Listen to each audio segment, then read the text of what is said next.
네, 안녕하십니까. 이현열입니다. 이번 이 시간에는 부산 황령산, 부산의 진산이라 할 수 있는 황령산에 전망대와 케이블카 등을 설치해서 유원지를 조성하는 사업안이 부산시 건축위원회를 지난해 11월에 통과했습니다.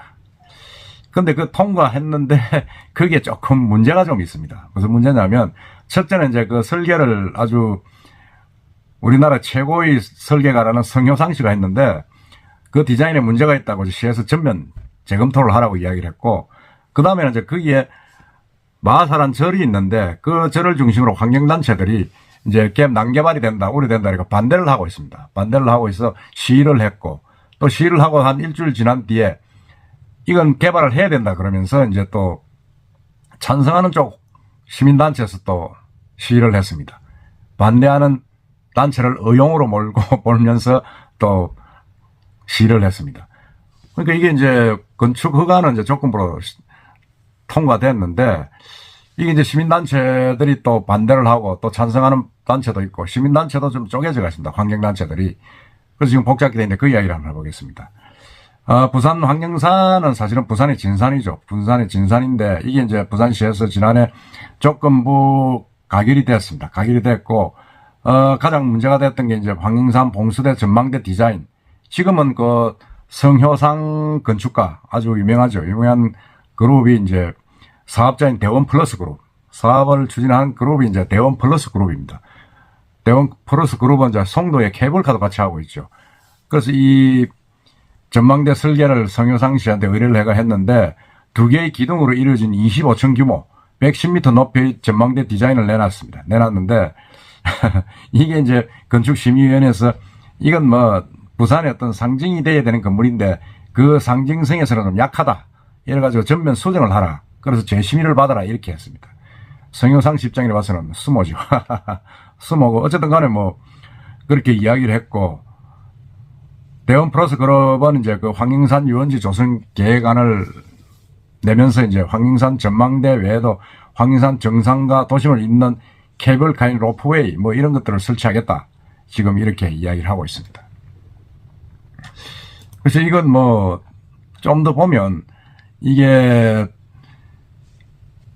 기둥이 두 개가 있는 게 뭐 부산의 어떤 상징성이 약하다, 좀 이야기인데, 그 전문가들이 좀 판단할 문제인데, 현재 대원 플러스 그룹에서 내온 걸 보면 119m의 해발 고도로 가장 높은 것이 510m 가량 될 전망이다. 남산 서울타워 236m보다 샀지만은 부산에 있던 아주 랜드마크로서는 문제가 없다. 그래가지고 24년 착공하면 28년쯤 이제 모습을 드러낼 것이다, 지금 그렇게 이야기를 하고 있습니다. 이야기를 하고 있고, 아마 서면에서 이제 이렇게 연기되는 로프웨이 탑승장까지 이제 셔틀버스, 그 다음에 뭐 로프웨이 주변 상권을 통한 체류형 관광, 그리고 호텔도 생긴다고 합니다. 그래가지고 상당히 서면하고 이 남천동, 광안리, 황령산 넘어오는 그쪽을 길을 연결하는 아주 그런 뭐라 그럽니까, 단절되어 있는 그 길을 아주 개발하는 그 획기적인 계기가 될 것이다, 지금 그렇게 이야기를 하고 있습니다. 하고 있는데, 문제는 저도 좀 우려하는 게, 이게 어떤 면에서는 공공재입니다. 공공재고, 공공재가 특정 개인 민간 그룹에서 민간 투자를 해가지고 거기에 나오는 수익에 대해서 일정한 정도의 공공기여금을 내야 되는데, 지금 그 공공기여금 부분은 전혀 이야기가 없다는 겁니다. 그래서 그 부분은 좀 더 논의돼야 되고, 시민단체에서도 지금 그렇게 이야기를 하고 있죠. 지금 시민단체에서도 이야기하고 있는데, 가장 지금 반대를 많이 하는 쪽이 그 인근에 있는 마하사입니다.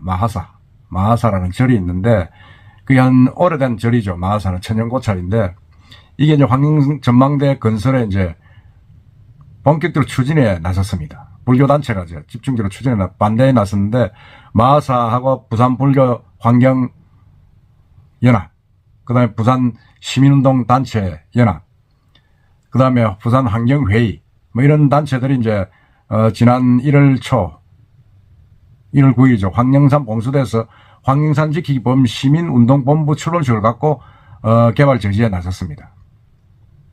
그 이제 마하사 주지 스님인 정산 스님이 운동본부 대표를 맡고 반대를 하고 있는데, 이게 조금 골치 아프게 되죠. 이게 불교 단체들이 이제 반대를 이제 하고 나서니까 이게 뭐 시민단체하고 환경단체가 이렇게 이제 계속 반대를 하면 이 개발이 만만찮다는 생각이 있답니다. 우리가 옛날에 도롱뇽 사건도 있고 이 환경 문제를 들고 나서면 정서적으로 사실은 또 좀 동의를 많이 얻지 않습니까?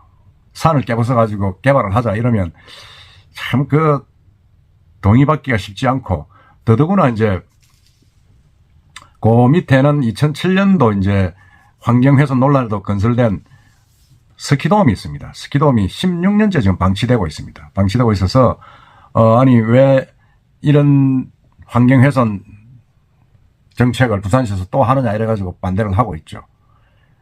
더구나 이 반대하는 분들의 이야기는 뭐 기후위기, 뭐 탄소 흡수원으로서의 황령산 역할을 해야 되는데 제대로 못한다.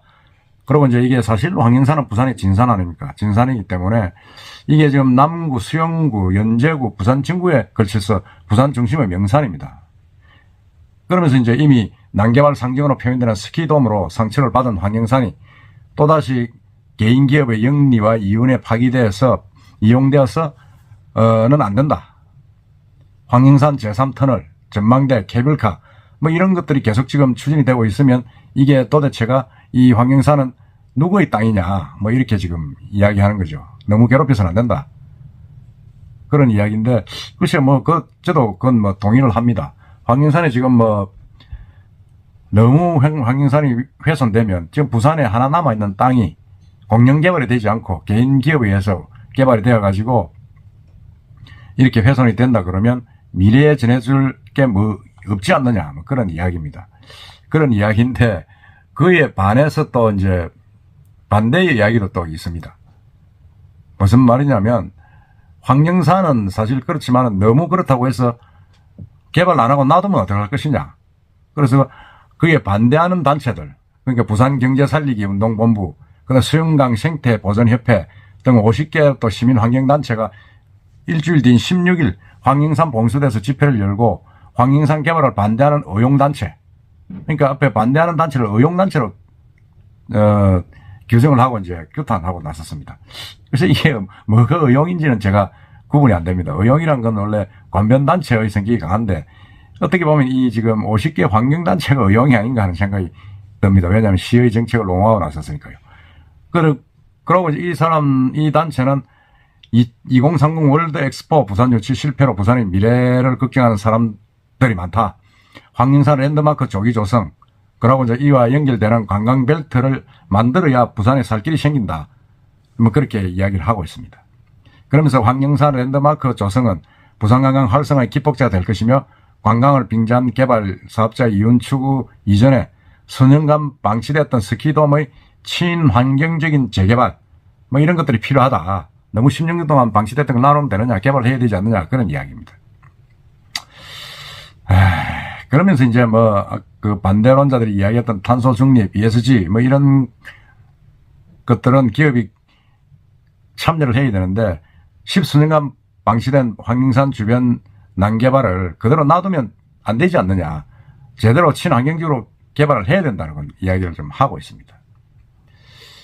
참 이게 제가 볼 때는 참 애매합니다. 이게 어느 쪽이 의용이고 어느 쪽이 맞는 말인지 저도 참 애매한데, 사실은 이 황령산은 보기에 따라서는 개발을 해야 된다는 쪽하고 반대하는 쪽하고 이해관계가 주장이 다 맞습니다.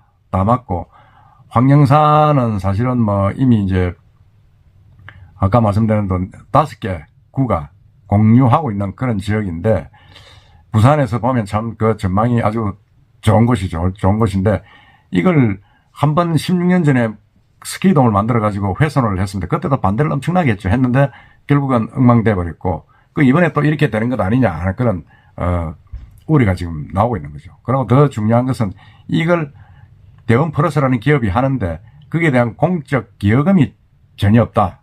그건 저는 좀 있어야 된다고 생각합니다.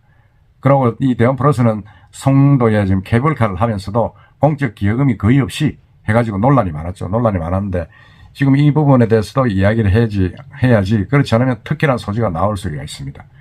그렇지만 어쨌든 간에 지금 뭐 불교단체하고 반대를 하고 있기 때문에 이 추진하는 단체의 입장이 문제는 아니라 반대하는 단체 입장에서 이걸 설득을 시키고 어느 정도 동의를 얻어야 개발이 무난하지 않겠나 하는 그런 생각이 듭니다. 하여튼 이 의용 시비가 지금 뒤늦게 일어났는데 여러분들 생각은 어떻습니까? 이상입니다.